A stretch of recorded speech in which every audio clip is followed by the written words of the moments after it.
বিষের যন্ত্রণা ইমাম হাসান কাতরাইতেছে। ছেলে কাসেমকে ডেকে বলে, বাবা কাসেম রে, বাঁচবো না, বিদায় হয়ে যাব। আমার ভাই হুসেন কোথায় আছে, তাড়াতাড়ি দেখো।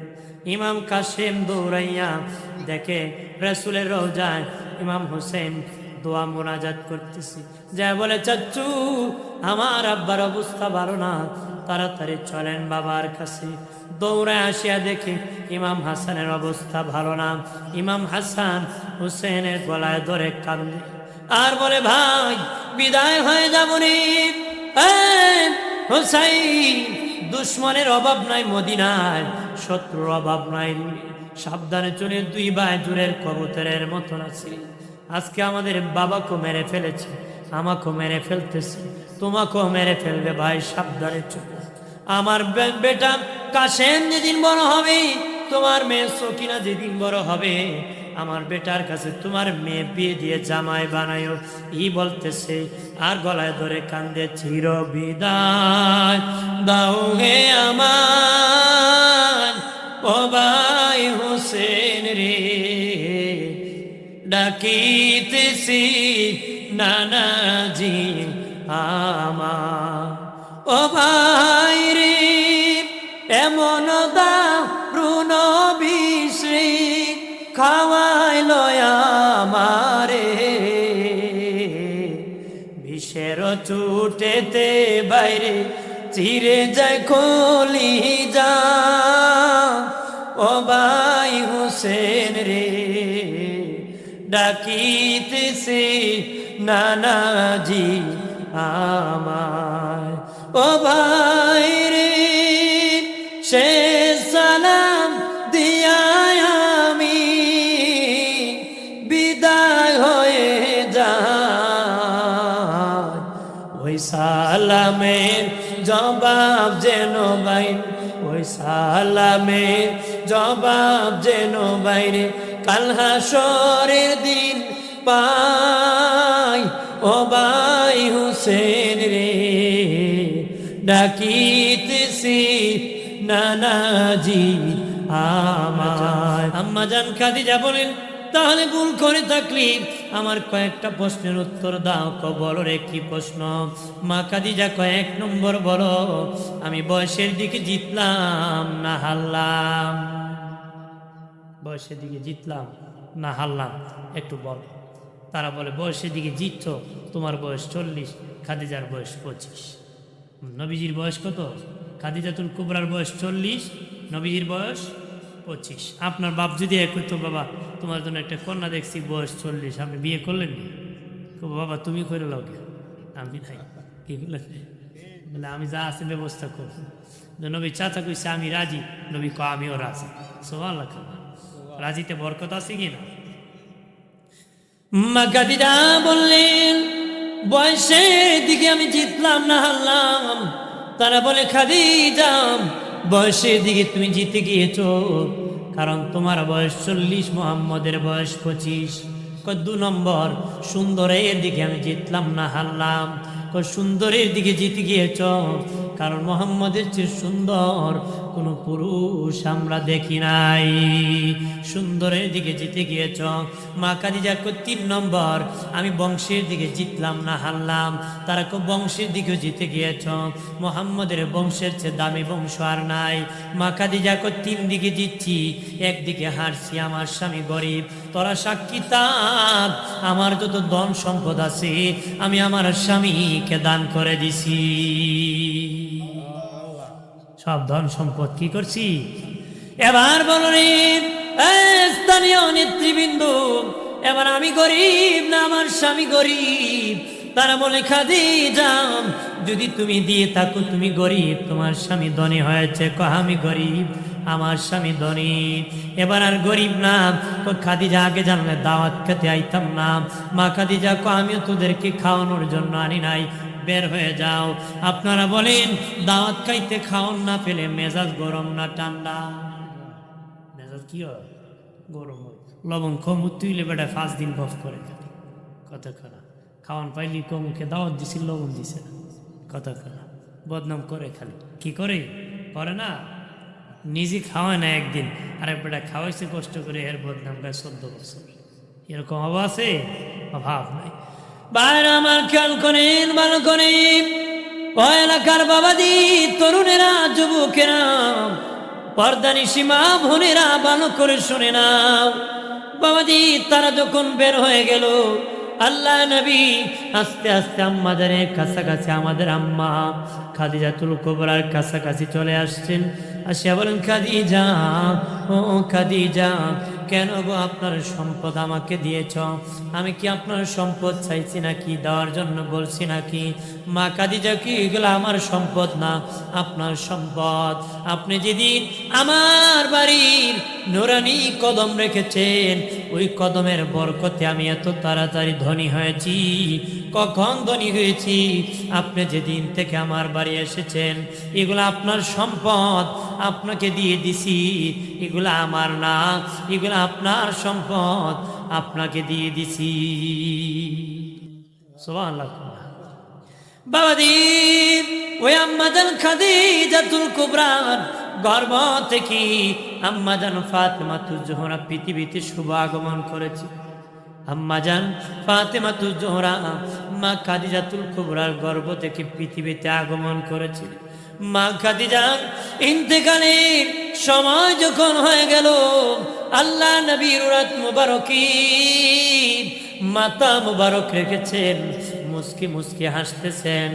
নবীজি বলেন, খাদিজা, কেন গো তুমি হাসতেছো? মা খাদিজা বলেন, আমার জীবনের স্বার্থ এমন দামি উরাত মোবারকে মাথা রেখেছি, তামাম পৃথিবী বিক্রি করলে ওই উরাত মোবারকের মূল্য দিতে পারবো না, এই জন্য জীবন সার্থক হয়ে গেছে। এই বলে নবীজি কে বলি মা খাদিজা কান্নায় ভেঙে পড়েছে। এবার নবী বললেন, খাদিজা, কি জন্য কাঁদুরি?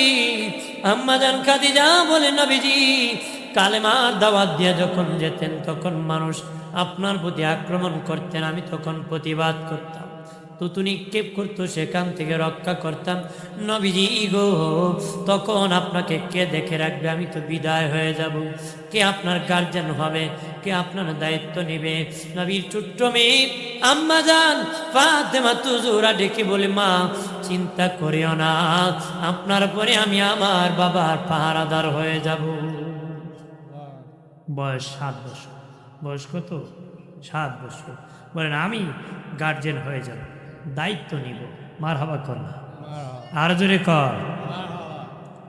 মা খাদিজা ডেকে বলেন, নবীজি, ও মায়ের নবী, আমার কয়েকটা ওসিয়ত পূরণ করবেন নি? কি খাদিজা, আমার কাফনের ভিতরে আপনার পুরান একটা জামা দিয়ে দিবেন, অথবা পুরান জামা দিয়া কাফন দিবেন। ওরে খাদিজা, পুরান কেন দিব, নতুনটাই দিব না। নবী, নতুন দরকার নাই, যে বদন মুবারকে কাপড় লেগেছে, ওই বদন মুবারকের কাপড় দিয়া যদি আমি খাদিজার কাফন দিয়ে দেন, আমার কবরে চাপা দিবে না, কবর খাতির করবে। নবী বললেন, ঠিক আছে, দিয়ে দিব রে। এরপরে মা খাদিজা বলেন, ইয়া রাসূলুল্লাহ, কবরে প্রথম মাটি পাথর চাপা আপনি দিবেননি? দিব গো খাদিজা, দিয়ে দেব। নবীজি 3 নম্বর আমার কবরের পাশে দাঁড়ায় থাকবেননি। দয়াল নবী বললেন, খাদিজা, কেন রে তোমার কবরের পাশে আমি দাঁড়িয়ে থাকবো? আম্মাজান খাদিজা বলেন, নবীজি গো, যখন কবরে মাটি চাপা দিয়ে দিবেন, মুনকার নাকি আসবে, আমি কি পারবো নি গো? মুনকার নাকি সওয়াল জবাব দিতে আমি ভয় হয়, একা কবরে কিভাবে জবাব দিব? নবীজি, আমি খাদিজার ভয় হয়, আপনি যদি আমার কবরের পাশে দাঁড়ায় থাকেন একটু সাহস হবে। নবী বললেন, ঠিক আছে খাদিজা, কবরের পাশে দাঁড়িয়ে থাকবো। ঠিক আছে। ইন্তিকালের পরে নবী জানাজার ইমামতি করলেন, পুরান জামাদি কাপন পরাইয়া কবরে নামায় দিছে নবীজি। আর আম্মাজান খাদিজাতুল কুবরার চেহারা মুবারক কেবলার দিকে নবী ঘুরায় দেয়, কিন্তু মাথা সোজা হয়ে যায়। কেবলার দিকে ঘুরায় দেয়, মাথা সোজা হয়ে যায়। নবী ভয় পেয়ে গেলেন, আল্লাহ কি খাদিজার প্রতি নারাজ হয়ে গেছেন নাকি? জিবরিল আসে, এখন নবী না না, আপনি কেবলার দিকে ঘুরাবেন না, আল্লাহ চায় খাদিজার চেহারা যেন আর সে আজিমের দিকে থাকে। আর জোরে। তারপরে মাটি চাপা দিয়ে পাথর চাপা দিয়ে আল্লাহ নবী কবরের পাশে চোখের পানি ছেড়ে কান্নায় ভেঙ্গে পড়ে গেলেন। আর দয়াল নবীর কন্যা আম্মা জান ফাতেমা জোহরা চোখের পানি ছেড়ে কান্না করতেছে, চোখের পানি ছেড়ে কান্না করতেছে। জিবরিল আসিয়া বলে, নবীজি ফাতেমাকে নিয়ে বাড়ি যাইতে আল্লাহ বলেছেন, আপনার কান্না আল্লাহর বাড়ি পছন্দ, তবে ফাতেমার কান্না আল্লাহ সহ্য করতে পারে না, বাড়ি যাইতে বলেছেন। আর খাদিজার প্রশ্নের উত্তর আমার আল্লাহ নিজে দিয়ে দিছে। এরপর থেকে আম্মা জান ফাতেমা জোহরা দয়াল নবীকে দেখে রাখতেন। বাবাজি নবীজিকে যখন আক্রমণ করতেন উনি প্রতিবাদ করতেন।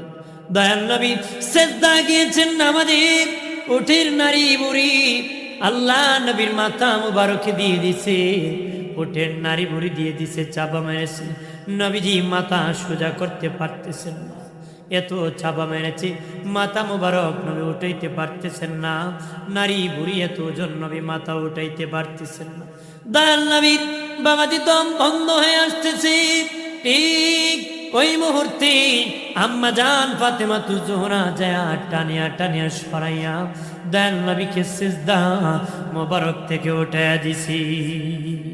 সুবহানাল্লাহ। বাবাজি খেয়াল করেন, ভালো করে, মা ফাতেমা জোহরার বিবাহের বয়স যখন হয়ে গেল, বিবাহের বয়স যখন হয়ে গেল তখন অনেক ধনীরা মা ফাতেমাকে বিবাহ প্রস্তাব দেন, নবী রাজি হয় না। হযরত আবু বকর সিদ্দিক ডেকে বলে, আলী রে আলী, আমার মন বলতেছি তোমার কাছে নবী বিবাহ দিবে, তুমি প্রস্তাব দিয়ে দেখো, মনে হয় তোমার কাছে বিবাহ দিবে। হযরত আলী বলে দেখি। আল্লাহ নবীর কাছে আসছে, হুজুর একটা কথা বলার জন্য এসেছি। নবী কয়, বলো, কি বলবা? কিছুই না নবী। বলো রে আলী, কি জানি বলার জন্য এসেছো? কিছুই না। নবী কালী বুঝতে পেরেছি তুমি আমার মা ফাতেমাকে বিবাহ করতে চাও। নবীর নোরানি জবান মুবারক থেকে শেষে বলে দিয়েছেন যে তুমি আমার ফাতেমাকে বিবাহ করতেছ। নবী আমি তো রাজি। নবী কা আমি তো আগেই রাজি, আমার মেয়ে রাজি হলে চলে। মেয়া রাজি হলে কি চলে? তাহলে মেয়েদের অনুমতি নিয়ে বিবাহ দিতে হবে। মেয়েদের অনুমতি নিয়ে কি? কোন মেয়ে যদি বলে বিবাহর কাছে বসবো না, জোর করে দিবেন না। দিলে ওই ছেলেটাকে আপনি বেকায়দায় ফেলে দিবেন। যার কাছে বিবাহ দিবেন তার জীবনটা কষ্টের হবে। অত তার বাড়িতে কার সাথে পলাবে, নতুবা তার বাড়ি বিষ খাবে, নতুবা বাড়ি আসে ডিভোর্স দিবে। কথা কনা, এজন্য জোর করে দিবেন না। কোনো স্ত্রী যদি বলে তার স্বামীর বাড়ি যাবে না, জোর করে পাঠাবেন না। বুঝে যদি দিতে পারেন দিন, জোর করা যাবে না। মহিলার আকল কম, পাশায় দিবে, আত্মহত্যা করতে পারে। এই যে ইসলামে জোর করে দেওয়া জায়েজ, জোর করে দেওয়া কি? বাইরে আমার খেয়াল করেন, ভালো করে। নবী বললেন, রে আলী, আমি তো আগে রাজি, প্রস্তাব দিয়ে দেখি রে, আমার মা রাজি হইলেই চলে। এলাকার বাবাজি মেয়ে বিয়ে দিতে নবী কত সুন্দর কৌশল শিখাইছে, কেমনে অনুমতি নেবেন। দয়াল নবী বললেন, মা আজকে এমন একটা যুবক ছেলে তোমাকে বিয়ের প্রস্তাব দিয়েছে যে আমার কাছে জীবনের প্রথম মুসলমান। মারি যে ছেলেটা কাবা করে আগমন করেছে, আমার কোলে প্রথম কান্না করেছে, আমার তুতু প্রথম খেয়েছে, জিব্বায় লাগাই দিছি রে মা, সে যুদ্ধের সেনাপতি, আল্লাহর ভাগ শেরে খোদা আলী, তোমার বিবাহের প্রস্তাব দিয়েছে, তুমি কি বলো? মা ফাতেমা মনে মনে কয়, আমার বাবা ইচ্ছা করলে আলীর নাম বলতে পারতেন না, বলিয়া এত প্রশংসা করেছেন, তার মানে আলীর সাথে আমার বাবা বিবাহ দিতে চায়। উনি নীরবতা পালন করেন। আপনার মেয়ে যদি রাজি না করব, আমি এখানে রাজি না, ফাঁস লাগাই দিব, আওয়াজ করবো, দৌড় মারব, কথা দিব কি না? আর যদি অনুমতি থাকে চুপ থাকে, কথা করা। দয়াল নবী দেখলেন মা ফাতেমা নীরব, কথা বলেন নাই। নীরবতা অনুমতির লক্ষণ। বের হয়ে আলী রে, আলী তোমার কপাল লাগছে রে, আমার ফাতেমা তোমাকে বিবাহ করতে রাজি হয়ে গেছি। সুবহানাল্লাহ।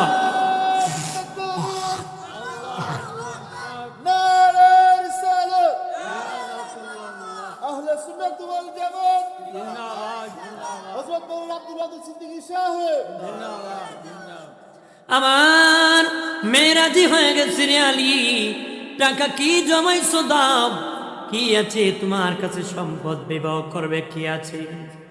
হযরত আলী বলেন, নবীজি হিজরতের পরে আমি আপনার ঘরে থাকি, আপনার চোলায় পাক হলে আমি খাই, আমার কাছে কিছুই নাই। নবী অনুমতি দিলে যুদ্ধের মাল থেকে একটা ঘোড়া পেয়েছি, যুদ্ধের মাঠ থেকে একটা তরবারি পেয়েছি, ডাল পেয়েছি, তিনটা বাজারে বিক্রি করে দিব।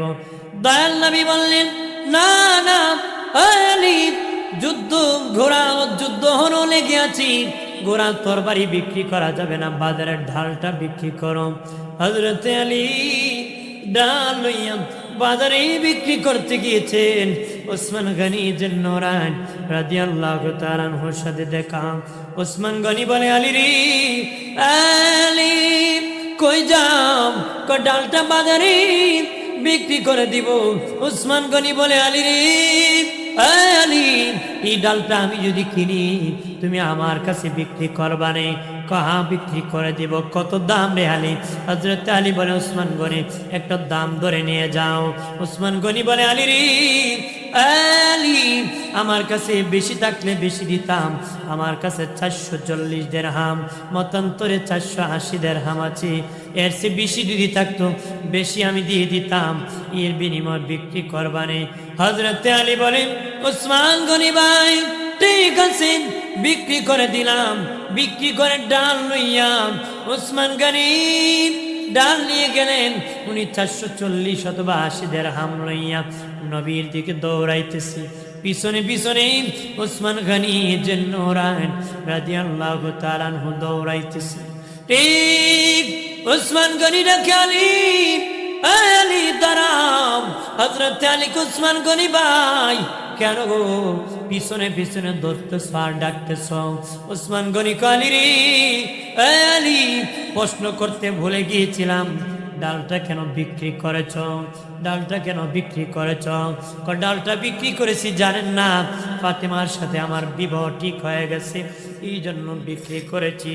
ওসমান গনি আলী রে আলী, এই ডালের টাকা পেয়েছো? হ্যাঁ পেয়েছি।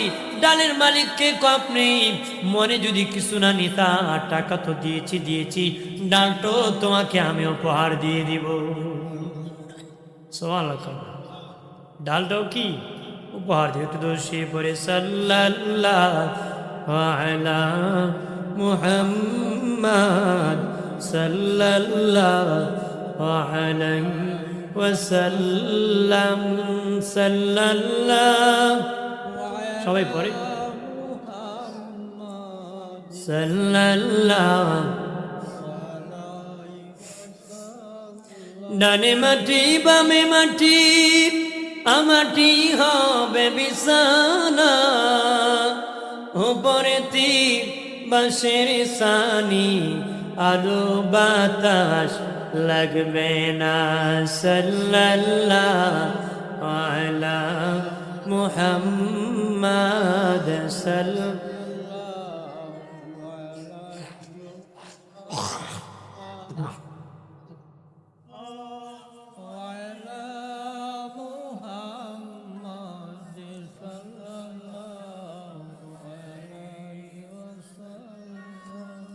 হাজিরিন, খারাপ লাগতেছে? আমাকে যে বিষয় দিয়েছে আমি বিষয়ের উপর করতেছি, যেহেতু প্রত্যেকে একটা আলোচ্য বিষয় দেওয়া হয়েছে, তারা বিষয়ের উপর করবে। আমাকে বলেছিল যে পরে দিন রাখতে পারবো, আসলে মহব্বতের কারণে আসতে হয়েছে। আমার আবার ব্রাহ্মণবাড়িয়া যাবো, এই জন্য ভালোবাসা আছে, যা মাগরিবের পরে হাজিরা দিতে আসছি, তাতে বেজার হয়েছেন না? যাই হোক, যতটুকু সময় আছে সালাতের আগ পর্যন্ত, ইশারের সালাত বলতেছি, একটু ধৈর্য সহকারে শুনে নেন। এখনো যারা আছেন এদিক সেদিক আসেন, লাভ হবে তো, লস হবে না। যতবার শুনেন, একই আলোচনা বারবার শুনলে মুমিনের দিল আরো মজবুত হয়, ঈমান আরো বেড়ে যায়। সুবহানাল্লাহ, আর জোরে। আমার বানের বাবাজি হযরত উসমান গনি জিন্নুরান রাদিয়াল্লাহু তাআলা আনহু ডেকে বলে, আলী রে টাকা তো দিয়েছি, তোমাকে ডালটা উপহার দিয়ে দিলাম, হযরত আলী চোখের পানি ছেড়ে কান্নায় ভেঙে পড়ে গেলেন। বাবাজি, পৃথিবীতে কত মানুষের বিবাহ হয়, লক্ষ লক্ষ টাকা বিবাহের মধ্যে খরচ হয়, লক্ষ লক্ষ টাকা বিবাহের মধ্যে খরচ করে রে, গান বাজনা করে, ঢোল তবদা বাজায় রে। বাবাজি, যার টাকা আছে উলঙ্গ নারী নাচায়, যার টাকা নাই দুইটা বক্স এক সপ্তাহ থেকে দুম দুম মারে। মারে না? মানে এক সপ্তাহ কি টাকা নাই তো বক্স একটা মারে দিছে, জিন্দা মুর্দায় নাচানি আরম্ভ করে দিছে। কত আছে না গর্দবের দল, কের দল, গর্দব। আর যে টাকা আছে এবারে নারী ভাড়া করে নাচে, গায়ে হলুদের নামে গজল, গায়ে হলুদের নামে কি গজল। যে দুলামিয়া বিবাহ করবে তার ওযু নাই, গোসল নাই, নামাজ নাই, আল্লাহর নাম নাই। যে নারীটার বিবাহ হবে তার ওযু নাই, গোসল নাই, কিছুই নাই বাবা, তার ওযু নাই, গোসল নাই রে। গায়ে হলুদের গজবের পর্দা নাই। বাবাজি, যে যুবকের দাওয়াত নাই উপস্থিত হয় না? জি বাবা, চাচা তোমার বাড়ি কই? কার আত্মীয়? আমি অমুক তমুকের খালাত্তো বাইর করে ফুফাত্তো ভাই। কথা কথা মানে এখানে দাওয়াত লাগে না, এখানে গেলে সুন্দর সুন্দর নারী দেখা যায়, কারণ জামাই খালাত্তো বানাইবো, বোনের ফুফাত্তো বানাইবো, হে ও কিছু কি মারবো আর দেখবো। কথা করা দিনে নবী বলেছেন, কোন ব্যক্তি যদি বিনা দাওয়াতে, কোন ব্যক্তি যদি কারো বাড়িতে বিনা দাওয়াতে প্রবেশ করে, নবী বলেন সে যেন চুর হয়ে প্রবেশ করলো। ওই বাড়িতে খায়া যদি বের হয়, নবী বলেন সে যেন ওই বাড়িতে ডাকাতি করে বের হলো। একটু চিল্লায় বলে নাউজুবিল্লাহ। সুরিয়া ঢুকবো, ডাকাতি হয়ে বাইরে। এই জন্য বিনা দাওয়াতে কারো বাড়িতে যাবেন না, খাইতে যাবেন না। চুরি ডাকাতি যদি সেন্টারে বিয়ে হইলে বহু লোক আছে, হেরা বাড়িতে এমন ফ্যাশন করে যায় মানুষ ডরই জিগাইতে পারে না তোমার বাড়ি কই। কতক্ষণ জিগাইলে যদি কোন সাবের ফুলা উপায় আছে নাকি? কতক্ষণ ঠিক কিনা? আছে কিনা? এটা হারাম, খাবেন না বিনা দাওয়াতে, ডাকাতি হয়। কতক্ষণ ঠিক কিনা? বাইরে আমার খেয়াল করেন, ভালো করে। হযরত আলী বলে, উসমান গনি ভাই, এই বিপদের দিনে এত বড় উপকার করলারি, আমি কারণটা জানতে চাই। হযরত আলীর মনে ছিল ফাতেমাকে কিছু দিবে, কিন্তু সম্বল ছিল না বাবাজি, পয়সা ছিল না রে।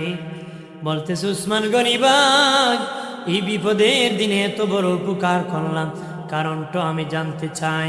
উসমান গনি চোখের পানি ঝরে কয়, আলী রে, আমি উসমান গনি জীবনে অনেক নামাজ পড়েছি, অনেক তাহাজ্জুদ পড়েছি, অনেক তেলাওয়াত করেছি, তবে হাসরের মাঠ যেদিন কায়েম হয়ে যাবে, মানুষ পানি পানি বলে চিৎকার করবে রে, কেউ কারো উপকারে আসবে না।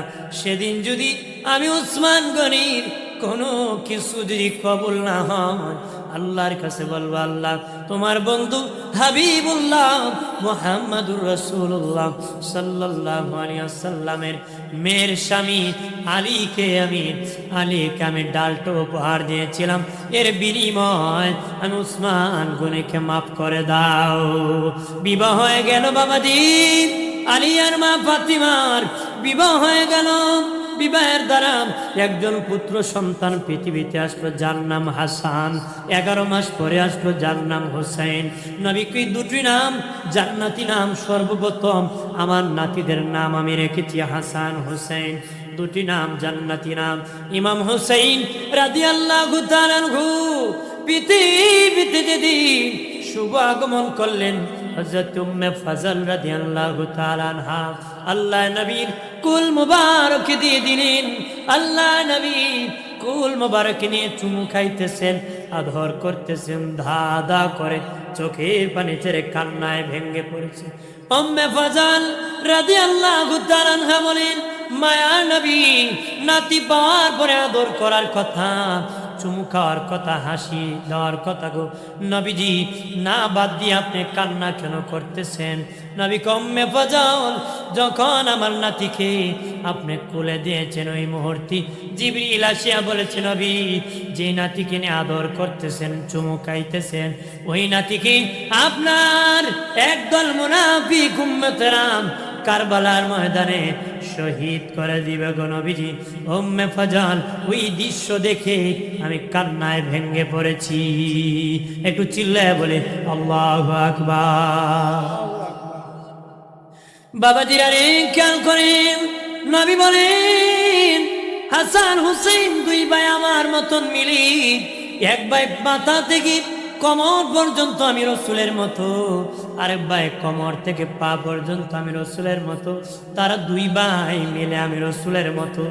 তাদেরকে নবী আদর করতেন, নবী তাদেরকে যতন করতেন রে বাবাজি। খেয়াল করেন, ভালো করেন, আল্লাহর ফেরেশতারা পর্যন্ত সাহায্য করতেন বাবাজি, খাবার নিয়ে আসতেন রে। ফেরেশতার মাধ্যমে পর্যন্ত আমার আল্লাহ হাসান হুসেনের বাড়িতে খাবার পৌঁছায় দিছে। আর জোরে নবীজি দেখেন শীতের দিন হযরতে আলী রাদিয়াল্লাহু তাআলা চাদর মোড়া দিয়ে নবীর হুজরার দিকে উকি ঝুঁকি মারতেছেন। নবী কালী কেন রে উকি ঝুঁকি মারতেছ? নবীকে শোনা, নবীকে বুঝতে পেরেছি খিদা লাগছে। আলী যাও, সামনে একটা খেজুর গাছ আছে, ওই খেজুর গাছকে বলিও আমি রাসূলুল্লাহ বলেছি তোমাকে খেজুর দেওয়ার জন্য। হযরত আলী বলেন সামনে গেলাম, যে দেখি খেজুর গাছের মধ্যে কোনো খেজুর নাই, খেজুরের সময় না। বললাম খেজুর গাছ, নবী বলেছেন খেজুর দেওয়ার জন্য। হযরত আলী রাদিয়াল্লাহু তাআলা বলেন আল্লাহর কসম কে বলি দেরি, খেজুর গাছের মাথা থেকে পাকা পাকা খেজুর পড়তে দেরি হয় নাই। সুবহানাল্লাহ বলেন, ব্যবস্থা করে দিতে পারে কে? জোরে ক বাবাজি। খেয়াল করেন, ভালো করেন, ও বাবাজি, দুই ভাই বড় হতেছে আল্লাহর নবী পৃথিবীর থেকে বিদায় হয়ে গেলেন। দিনে নবী পৃথিবীর থেকে বিদায় হয়ে গেলেন। তারপরে বাবাজি তারপরে খলিফা হলেন হযরত আবু বকর সিদ্দিক রাদিয়াল্লাহু তাআলা আনহু। খলিফা হলেন আবু বকর সিদ্দিক রাদিয়াল্লাহু তাআলা আনহু। নবীজির বিদায়ের পরে দুজন ব্যক্তি বেশি কান্না করেছিলেন। একজন হলেন হযরত বেলাল হাবশী রাদিয়াল্লাহু তাআলা আনহু, আর একজন হলেন হযরত ফাতেমাতুজ জোহরা রাদিয়াল্লাহু তাআলা আনহা। কয়জন? দুইজন। একজন হলেন বেলাল আর একজন হলেন ফাতেমা। তারা দুজন বেশি কান্না করছে। তারা দুজন বেশি কি কান্না করছে? দুজনে বেশি। দয়াল নবীজি মা ফাতেমার কানে কানে বলেন রে ফাতেমা কাঁদিও না, আমার বিদায়ের পরে সর্বপ্রথম তোমার সাথে দেখা হয়ে যাবে। সুবহানাল্লাহ, তোমার সাথে সর্বপ্রথম দেখা হয়ে যাবে। আম্মা জান ফাতেমা নবীর বিদায়ের 6 মাস পরে ইন্তেকাল করেছিলেন। 6 মাস পরে বাবাজি নবী যখন বিদায় হয়ে গেলেন, তারপরে 6 মাস পরে মা ফাতেমা বিদায় হয়ে যাবেন। একদিন রাতের বেলা আলী আর ফাতেমা সাহরি খেলেন। সাহরি খেয়ে হযরত আলী মসজিদে নামাজ পড়তে চলে গেলেন, আর মা ফাতেমা ঘরের মধ্যে নামাজের বিছানায় আছেন। নামাজের বিছানার মধ্যে আছেন, নামাজ পড়তেছেন। হযরত আলী বলেন অন্যদিন আসার পরে দেখি ফাতেমা নামাজের বিছানায় তাসবিহ পড়তেছে, কিন্তু ওই দিন আটার কাই করেছে, ওই দিন কাপড় ভিজাইছে। বললাম ফাতেমা রে, ফাতেমা কেন গো আজকে নামাজের বিছানা এত তাড়াতাড়ি ছেড়ে দিলাম, আটার কাই করতেছো, আর তুমি সেখানের মধ্যে রুটি করতে কাপড় ভিজাইছো। আম্মা জান ফাতেমা বলেন স্বামী স্বপ্নে বাবার সাথে দেখা হয়েছে, আমার বাবা বলেছে ফাতেমা তুমি সাহারি খাইছো আলীর সাথে, ইফতার করবা বাবার সাথে জান্নাতি। ইফতার করবা কার সাথে? বাবার সাথে জান্নাতি। সাহারি খাইছো আলীর সাথে, তার মানে ইফতারের আগে আমার ইন্তেকাল হয়েছে। ইফতারের আগে কি? এবার ডেকে বলেন স্বামী রে, ও স্বামী জীবনে অনেক উজু বানিয়ে দিছি, জীবনে অনেক অজু বানিয়ে দিছি গো, জীবনের শেষ উজুটা বানিয়ে দিতেছি, যদি কোনো বেয়াদবি করে থাকি ক্ষমা করে দিবেন, ক্ষমা করে দিবেন। হযরত আলী চোখের পানি ছাড়িয়ে কয় ফাতেমা লজ্জা দিও না, কত ধনীরা বিয়ের প্রস্তাব দিয়েছে, না দিয়ে আমি গরিব আলীর কাছে নবী বিবাহ দিয়েছে। ফাতেমারে জীবনে ভালো একটা কাপড় পরাইতে পারি নাই, ভালো একটা খাবার খাওয়াইতে পারি নাই। ফাতেমা, ও ফাতেমা, লজ্জা দিও না, কিয়ামতের দিন নবীর সামনে আমাকে শরম দিও না রে, লজ্জায় ফেলে দিও না। বাবাজি দুজন কান্না করতেছি। কিতাবে এসেছি ইমাম হাসান হুসেন আল্লাহর নবী বিদায়ের পরে নবীজির রোজার উপর যারা শুয়ে পড়তো, ঘুমায় পড়তো, শুয়ে নবীজির রোজার উপর শুয়ে যেত, নবী রোজা থেকে কথা বলতেন, তারা উপর থেকে জবাব দিতেন। নবী উপর থেকে কথা বলতেন, তারা নিচ থেকে জবাব দিতেন। এইভাবে নানা নাতি প্রেমের আলোচনা করতেন। ওই দিন যখন গেলেন, নবী বলেন দুই ভাইকে বললেন, যাও তাড়াতাড়ি বাড়ি যাও, তোদের আম্মা বিদায় হয়ে যাবে, জীবনের শেষ দেখা করে ফেলো রে।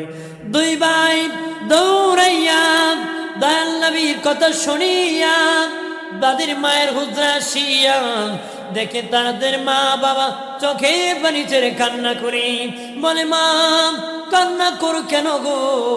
নানা বলে, কোথায় নাকি চলে যাবা, আমাদেরকে নিবা না? না না, তোমাকে নেব না, তোমার ভাইয়াকে নিব না, তোমার আব্বুকে নিব না, কাউকে নিব না রে, কাউকে আমি নিব না। তখন বলে, মা কই যাবা? তুমি কোথায় যাবা? নানার মতন চলে যাবা নাকি? আমাদেরকে নিবা না? মা ফাতিমা কনা, তোমাদেরকে নেব না রে। আমার আদরের সন্তানেরা, জীবনে অনেক গোসল নিয়ে যাতে তোদেরকে আমি করাইছি, এবার শেষ গোসলটা আমি করাইতেছি, জীবনের শেষ গোসল করে দিতেছি, জীবনের শেষ গোসলটা করাই দিতেছি। তোদের সাথে আর দুনিয়ায় দেখা হবে না রে, সে বিদায় চলে যাইতেছি। হযরতি ফাতিমা জোহরা বাবাজি জোহরের সময় যখন হয়ে গেল, প্রচন্ড জ্বর উঠে গেল, নামাজের বিছানায় বসে গেলেন। 2 রাকাত নামাজ আদায় করে আল্লাহর কাছে বললেন, ও মালিক, জোহরের নামাজ আদায় করে 2 রাকাত নফল নামাজ পড়ে 2 হাত বাড়ায় করলা গো আল্লাহ, আমার বিদায়ের সময় হয়ে গেছি, আমার ফাতিমা, আমি ফাতিমার জীবনের যত নেক আমল হয়েছে কবুল করো, এর উসিলা আমার বাবার গুনাহগার উম্মতকে মাফ করে দিও। ও আল্লাহ, আমার সন্তানের শাহাদাত তুমি কবুল করে নিও। এইভাবে দোয়া করতেছে, প্রচন্ড জ্বর বেড়ে গেছে। হযরত আলীকে ডেকে বললেন, স্বামী রে, স্বামী, আমি বিদায়ের পরে কোন বেগানা পুরুষকে খবর দিবা না, কোন বেগানা পুরুষকে খবর দিবা না। আমি ফাতিমা কি রাতের অন্ধকারে দাফন করে দিবা, কোন বেগানা যেন আমাকে না দেখে। ঠিক আম্মা জান ফাতিমা জোহরা বিদায়ের পরে কাউকে খবর দেন নাই, কিন্তু হাসান হোসেন ছোট্ট খাটিয়া ধরতে পারবেন না, হযরতে আলী একা খাটিয়া নিতে পারবেন না, চিন্তা করতেছেন কিভাবে আমি দাফন করব। ওই মুহূর্তে আল্লাহ নবীর সাহাবী হযরতে আবু যার গিফারি রাদিয়াল্লাহু তাআলা আনহু হাজির হয়ে গেলেন হযরতে আলীর সামনে। হযরতে আলী বলেন, আবু যার, তোমাকে কে দাওয়াত করেছে তুমি ফাতিমার দাফন কাজে আসার জন্য? আবু যার গিফারি বলে, আলী রে, বিনা দাওয়াতে আসি নাই, দাওয়াত পেয়ে অংশগ্রহণ করেছি। বিনা দাওয়াতে আসি নাই, দাওয়াত পেয়ে এসেছি। মারহাবা করনা, কি পেয়ে এসেছি? দাওয়াত পেয়ে। তখন প্রাণের বাবাজি হযরতে আলী বললেন, আবু যার, কে তোমাকে দাওয়াত করেছে? আবু যার গিফারি বলে, আলী, আমি আশরের সালাত পড়ি, বাসায় যখন ঘুমায় পড়েছি, দয়াল নবী আসে, আবু যার, আমার মায়ের লাশ নিয়ে আলী একা ধরে আছে, আমি দাওয়াত করতেছি, তুমি আমার মায়ের দাফন কাজে সহযোগিতা করো। নবী আমাকে দাওয়াত করেছে, এই জন্য অংশগ্রহণ করছি। অনেকে বলে যে উনি কবরের পাশে দাঁড়ায় কইছিল, এই কবর যে তুমি জানো নি তোমার মধ্যে কাকে রাখতেছি, যিনি হাসানের মা, হুসাইনের মা, নবীর মেয়ে, এরকমভাবে আলীর স্ত্রী। তখন মাটি বলেছিল নাকি যে আমি হাসানের মাও চিনি না, হুসাইনের মাও চিনি না, আলীর বিবিও চিনি না, নবীর মেয়েও চিনি না। অনেকে কবরের আজাব বুঝাইতে গিয়ে এই কথা কয়, এটা ডাকা মিথ্যা কথা, এটা ভুয়া কথা। কি কথা? ডাকা। কবরের আজাবের হাদিস অভাব আছে, তাই মিথ্যা কথা কওয়া লাগবে নাকি? কবর মাটি চিনে না, কবরের মাটি কার গোলাম? জোরে কয়। আল্লাহ নিজে চিনে ফাতেমাকে, আল্লাহ নিজে সালাম দিছে, কবরের মাটি চিনবে না? মারহাবা কর, জোরে কয়। আমার প্রাণের বাবাজি খেয়াল করেন ভালো করে, ও প্রাণের বাবাজি, তাদের মাও বিদায় হয়ে গেলেন। বাবাজি দুই ভাই বড় মন মরা, নানা নাই, মাও নাই। হযরতে আলী রাদিয়াল্লাহু তাআলা আনহু মসজিদে কুবাতে নামাজ পড়তে গিয়েছেন। নামাজ পড়তে গিয়েছেন, কিন্তু নতুন মুসল্লির আগমন হয়েছে। উনি দেখলেন নতুন মুসল্লি বাবাজি ফজর ইমামতি করতেছেন নামাজ অবস্থায়।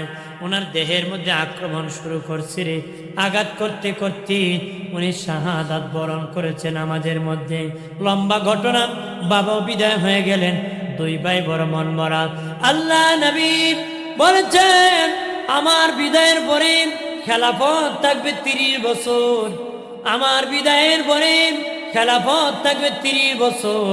এরপরে মুলকিয়াত এসে যাবে, রাজত্ব এসে যাবে, রাজা বলা যাবে, আমির বলা যাবে, আর আমার খলিফা বলা যাবে না, খলিফাতুর রসুল বলা যাবে না, রাজা বলা যাবে, আমির বলা যাবে। 30 বছর আমার খলিফা থাকবে।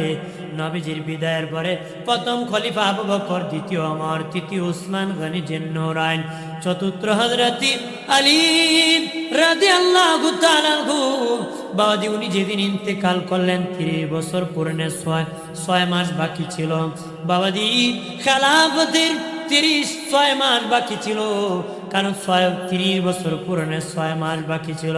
ঠিক সব সাহাবায়ে কেরাম মিলিয়া বসিয়া মিটিং করিয়া বাবা হযরত হাসানকে পঞ্চম খলিফা হিসেবে মনোনীত করেছেন। এই জন্য ইসলামের পঞ্চম খলিফা হলেন ইমাম হাসান রাদিয়াল্লাহু তাআলা আনহু। ইমাম হাসান কি ইসলামের পঞ্চম খলিফা হিসেবে মনোনীত করেছেন সাহাবায়ে কেরাম। 6 মাস যখন চলে গেল, মুলকিয়াত এসে গেল, রাজত্ব এসে গেল, রাজা বলা যায়, আমির বলা যায়, আর খলিফা বলা যাবে না। বাবাজি তখন দুইটা দল হয়ে গেল। এক দল বলে হাসান ক্ষমতায় আছেন, হাসানই থাকবে। আরেক দল বলে আলীর পরে মুআবিয়া যোগ্য বয়স্ক, উনি দায়িত্ব আসবে। দুটা দল হয়ে গেল।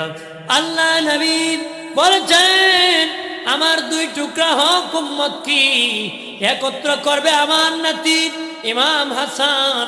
আমার 2 টুকরা হক উম্মতকে একত্র করবে। ওই দিন 2 টুকরা হয়ে গিয়েছিল। ইমাম হাসান হযরত মুআবিয়া রাদিয়াল্লাহু তাআলা আনহু ডাকিয়া বলেছিলেন আমি ক্ষমতা চাবো না, আমি আপনাকে বুঝাই দিব, তবে গো মুআবিয়া একটা চুক্তির বিনিময় দিয়ে দিব, কয়েকটা চুক্তি। 1 নম্বর, আপনার ইন্তেকালের পরে কদির মালিক আমি হব, সই করে দিলেন, ঠিক আছে। আমি না থাকলে আমার ভাই হবে, সই করে দিলেন, ঠিক আছে। 2 নম্বর, আমার বাবার সাথে আপনার একটা যুদ্ধ হয়েছিল, আমার বাবার পক্ষে অনেক লোক এখনো বেঁচে আছে, আপনি ক্ষমতা যাওয়ার পরে তাদের বিপক্ষে অ্যাকশন নিতে পারবা না। উনি বলেন ঠিক আছে। আরো কয়েকটা চুক্তির বিনিময় গদি দেওয়া হলো।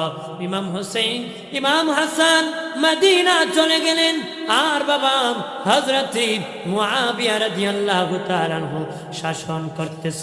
শাসন করতেছে।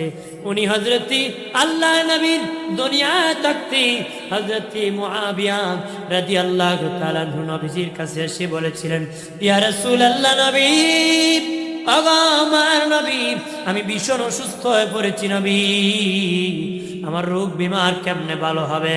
নবী কয় মুআবিয়া তুমি একটা বিয়ে করো, বিয়ে করলে আমার আল্লাহ ভালো করে দিবে। তবে রে মুআবিয়া তুমি বিয়ে করার পরে একটা সন্তান হবে, ওই সন্তানটা আমার বংশের গলায় তরবারি ধরবে। হযরত মুআবিয়া রাদিয়াল্লাহু তাআলা বলেন নবীজি বিবাহ করব না। নবী বললেন তাহলে তুমি ভালো হবে না রে। 80 বছরের বেশি একজন বয়স্ক মহিলাকে উনি বিবাহ করেছিলেন। আল্লাহর কুদরত বোঝা যায় না। 80 বছরের বয়স্ক মহিলার গর্ভ থেকে একজন ছেলে এসেছিল, যার নাম রেখেছিল এজিদ। নাম রাখছিল কি? এজিদ নাম কেউ রাখে? মুসলমান দূরের কথা, বেদিন কাফিরও রাখে না। কথা বেদিন কাফিরের কাছেও এটা একটা লানতের কথা, কোন ঠিক কিনা? আমার প্রাণের বাবাজি, কিতাবে আসছে বাবাজি, ওই মুআবিয়া হযরত মুআবিয়া রাদিয়াল্লাহু তাআলার ছেলে ইয়াজিদ, পাপিষ্ঠ জাহান্নামী ইয়াজিদ যখন বড় হতে লাগলো, তার গৃহশিক্ষক ছিল ইহুদি। গৃহশিক্ষক ছিল কি? জাহান্নামী ইয়াজিদের গৃহশিক্ষক ছিল ইহুদি। বাবাজি, ইহুদিরা এমন জাতি, বাবা ইহুদিরা এমন জাতি, একদিনে 70,000 নবীকে তারা কতল করেছিল রে। একদিনে কত নবী? 70,000 নবী হত্যা করেছিল, শহীদ করেছিল। আপনার কোন উস্তাদ যদি নবী হত্যা করে, ছাত্র নাতি হত্যা করা কোনো ব্যাপার? ওই পাপিষ্ঠ ইয়াজিদ বাবাজি বড় হতে যখন লাগলো, তার বংশীয় লোকেরা বলে, ইয়াজিদ জানুনি তোমার বাবা মরে যাওয়ার পরে গদির মালিক কে হবে? ইয়াজিদ বলে, বাবার পরে ছেলে হয়, আমি মালিক হব। তখন বাবাজি তারা বলে, না রে ইয়াজিদ, তোমার বাবার পরে হাসান হবে গদির মালিক, তুমি হতে পারবা না। ইয়াজিদ চক্রান্ত শুরু করলো ইমাম হাসানকে কিভাবে শহীদ করা যায়। ইমাম হাসানকে চক্রান্ত করে শহীদ করে দিবে, চক্রান্ত করে বিষ পান করায় দিল। বিষের যন্ত্রণা ইমাম হাসান কাতরাইতেছি।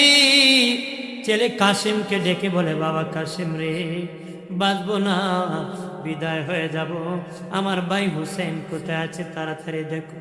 ইমাম কাসিম দৌড়াইয়া দেখে রাসূলের রওজায় ইমাম হুসেন দোয়া মোনাজাত করতেছি। যা বলে, চাচ্চু আমার আব্বার অবস্থা ভালো না, তাড়াতাড়ি চলেন বাবার কাছে। দৌড়ায় আসিয়া দেখি ইমাম হাসানের অবস্থা ভালো না। ইমাম হাসান হুসেনের গলায় ধরে কাঁদে আর বলে, ভাই বিদায় হয়ে যাব রে।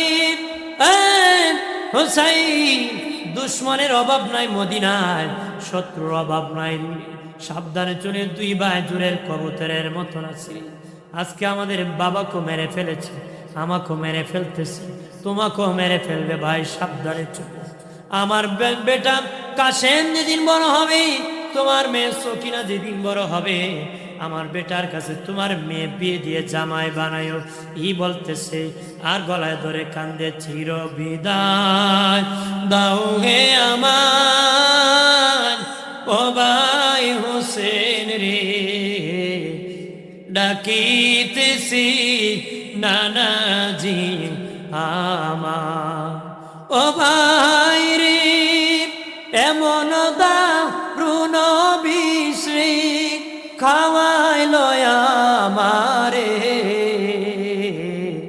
বিষের চুটেতে বাইরে চিরে যায় কলি যা, ও ভাই হোসেন রে, ডাকিতেছে নানাজি আমায় ও ভাই রে, সে সালাম দিয়া আমি বিদায় হয়ে যাই, ওই সালামের জবাব যেন ভাই, ওই সালামের জবাব যেন বাইরে কাল হাসরের দিন পাই, ও ভাই হোসেন রে, ডাকিতেছি নানাজি আমার।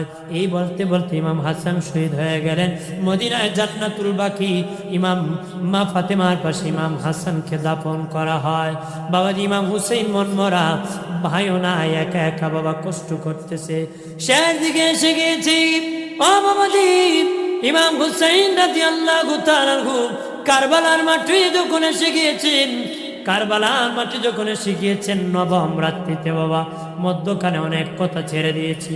নবম রাত্রিতে উনি ওনার সঙ্গী সাথীকে ডেকে বললেন, ও আমার সঙ্গী সাথীরা রে, তোমরা চলে যাও, ঈদ অন্ধকার রাত্রে আমি তাঁবুর দরজা খুলে দিতেছি, তাঁবুর গেট খুলে দিতেছি, সুজা তোমরা মক্কার দিকে চলে যাও।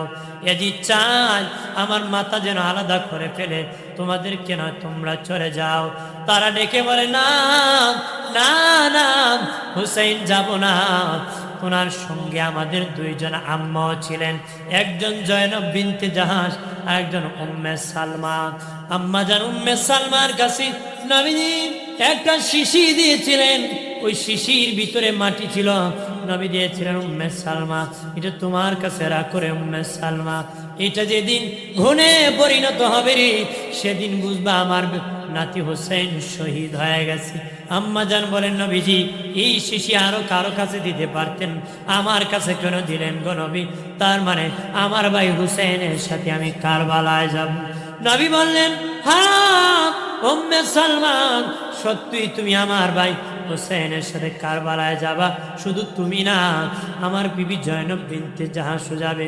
সত্যই যিনি ইমাম হুসেন কারবালায় এসেছিলেন, আমাদের দুজন আম্মা ছিলেন, নবীর দুইজন বিবিও ছিলেন। বাবাজি তারা বলে না না ও হুসাইন যাব না, আপনাকে রাখিয়া যেতে পারবো না, কিয়ামতে কি জবাব দিব রে? বাবাজি রাতের বেলা ঘুমায় পড়েছে, বাতি নিবাইয়াম আম্মা জান সাহার বানু স্বপ্নে দেখলেন একজন মহিলা আওলা বেশে পাগল বেশে কারবালা ঝাড়ু দিতেছে। বললেন মা কে গো তুমি কারবালা ঝাড়ু দিতেছ?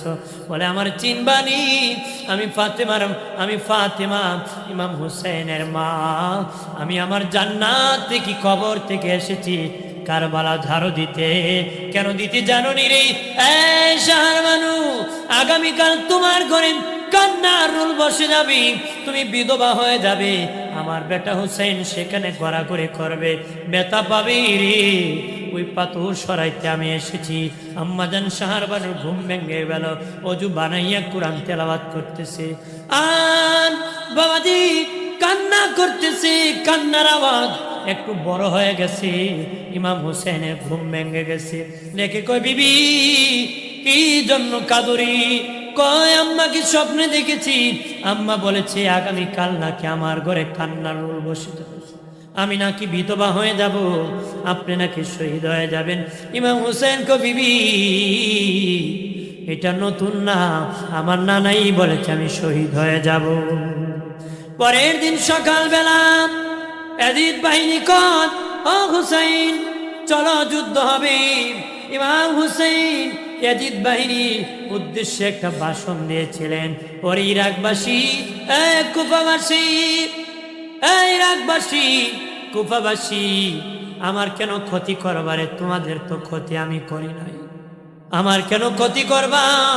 আমি তো তোমাদের ক্ষতি করি নাই, আমাকে দাওয়াত করে এনেছো, আমি এমনি আসি নাই। তারা কয় না হুসেন তোমাকে দাওয়াত করে নাই। ইমাম হুসেন কই দেখো চিঠি, অমুকের বেটা অমুক আমাকে দাওয়াত করেছে। তারা কয় চিঠি আমাদের না। ইমাম হুসেন ডেকে বলে ইয়াজিদ বাহিনীরা শুনে নাও রে, তোমরা যারা আমার নানার সান্নিধ্য যদি কেউ লাভ করে থাকো, আমার নানা কি বলে নাই আমি হুসেন জান্নাতের যুবকদের সর্দার হবরে? কথা দিতেছি যে এখনো যদি ইয়াজিদের কাছ থেকে আমার কাছে আসতে পারো, আমি হুসেন তরে রাখিয়া জান্নাতে যাব না রে। আর জোরে ইমাম হুসেনকে যুদ্ধ করতে করতে কারবালার ঘটনা বড় হৃদয় বিদারক ঘটনা বাবা। শেষ দিকে ইমাম হুসেনের মাথা মোবারক কারবালার মাটি শিমরটি আলাদা করে ফেলেছে, মাথা মুবারক আলাদা করে ফেলেছে। মাথা মুবারক বল্লমের ভিতর ঢুকাইয়া শহর প্রদর্শন করে। ইমাম ইবনে কাসির ওনার কিতাবের মধ্যে লিখেছে, ইমাম ইবনে কাসির রহমাতুল্লাহ আলাইহি ওনার কিতাবের মধ্যে লিখেছে, যখন দেহ মুবারক কারবালার মধ্যে পড়েছিল, নির্যাতনের সীমা আছে বাবা, ওনার কাপড় চোপড় টানিয়া খুলে নিয়ে গিয়েছে। ইমাম হুসেনের পরনে যে কাপড় ছিল ইয়াজিদ বাহিনীরা টানিয়া টানিয়া খুলে ফেলেছে। নির্যাতনের একটা সীমা আছে বাবা, জুলুমের একটা সীমা আছে। মাথা আলাদা করছে, আর কি জুলুমের বাকি আছে? তারপর তার নিস্তার হয় নাই রে বাবাজি। ইমাম হুসেনের কাপড় খুলে 70টা ঘোড়া দাঁড় করায় রাখছে কাতারে কাতারে। একটার পিছনে আরেকটা ঘোড়া দাঁড় করায় রাখছে। ইমাম হুসেনের দেহ মুবারকের উপর তারা হাঁটাইবে। যুদ্ধের ঘোড়ার পায়ের মধ্যে বাবা লোহার মতন পেরেক লাগানো থাকে, পেরেকের মতন এক জাতীয় লাগানো থাকে, যেন স্লিপ করে না, এই জন্য যুদ্ধের ঘোড়ার পায়ের মধ্যে লাগানো থাকে।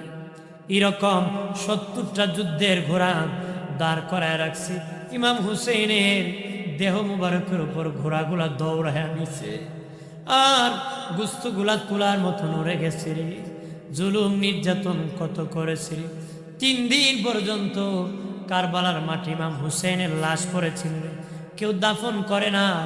ইয়াজিদ বাহিনীর সব দাফন হয়ে গেছে, কিন্তু ইমাম হুসেনের পরিবার, নবীর পরিবারের মানুষ কারবালার মাঠে পড়ে রয়েছিল। 3 দিন পর্যন্ত কারবালার মাটি লাশ মুবারক পড়ে রয়েছিল রে। 3 দিন পরে পাশের গ্রাম আমিয়া গ্রামের মানুষ আসছে দাফন করার জন্য রে, কিন্তু কার লাশ কোনটা চিনি না, কার লাশ কোনটা। একটা যুবক ঘোড়া দৌড়ায় আসছে, আসে কইরা ইমাম হুসেনের লাশ, এটা আলী আকবরের লাশ, এটা আলী আসগরের লাশ, ওহাব কালবির লাশ, আব্বাস সালামদারের লাশ। এইভাবে বলতেছে। লোকেরা বলে, কে গো তুমি, কে? আমরা এত সময় ধরে চিনি না, আর তুমি আসিয়া বলতেছো এটা অমুকের লাশ, এটা অমুকের। শুনি না, আমরা ক্ষমতা দেখাই নাই। শুনেছ এজিদের জেলখানা জয়নাল আবেদিন বন্দী আছে। আমি সেই জয়নাল আবেদিন ইয়াজিদের জেলখানায় আছি, কারবালায় আছি। যুদ্ধ যখন সময় হয়ে গেল আমার, আমি বললাম বাবা আমিও জেহাদে যাব। ইমাম হুসেন বলেছিল, জয়নাল রে, জয়নাল না না, তুমি যেও না রে, তুমি যদি শহীদ হয়ে যাও আমার নানার বংশ থাকবে না। জয়নাল রে, তুমি যেও না জয়নাল। তবে জয়নাল, আমাদেরকে যে কারবালায় নির্মমভাবে শহীদ করা হয়েছে, এই শহীদের বিচার দুনিয়ার কোন বাদশার দরবারে দিও না, দুনিয়ার কোন বাদশার দরবারে দিও না। তবে জয়নাল, জীবনে কোনোদিন যদি সোনার মদিনায় যেতে পারো, জীবনে কোনোদিন সোনার মদিনায় যদি যেতে পারো, আমার নানা রোজার সামনে আমাদের এই দুঃখের কথাটা কইও রে। আমাদেরকে কিভাবে শহীদ করেছে আমার নানার সামনে বর্ণনা করে দিও। ঠিকই ইমাম জয়নাল আবেদিন যেদিন মদিনায় গিয়েছে, নবীজি রওজার পাশে বিনায়া বিনায় কাঁদিয়া কাঁদিয়া কারবালার এই নির্মম ঘটনা বর্ণনা করেছিলেন রে। মানুষ চতুর্দিকে দাঁড়িয়ে গিয়েছিল ইমাম জয়নাল আবেদিনের বর্ণনা শুনিয়া। সারা মদিনার মানুষ কান্না করছে। বড় কষ্ট হৃদয় বিদারক কারবালার ঘটনা রে, বলে শেষ করা যাবে না বাবাজি। ইমাম হুসেন আছে, হাসান ভালোবাসবারে যারা ভালোবেসে চোখের পানি ছেড়ে দিয়েছ, ওই চোখের পানি ইমাম হুসেনের দরবারে তোমারে পৌঁছায় দিবি। মারহাবা কর। আল্লাহ সকলকে কবুল করো, জোরে কোন আমিন, আল্লাহুম্মা আমিন। আলহামদুলিল্লাহি রাব্বিল আলামিন, আসসালাতু ওয়াসসালামু আলা সাইয়্যিদিল আমবিয়া ওয়াল মুরসালিন ওয়া আলা আলিহি ওয়া আসহাবিহি আজমাইন।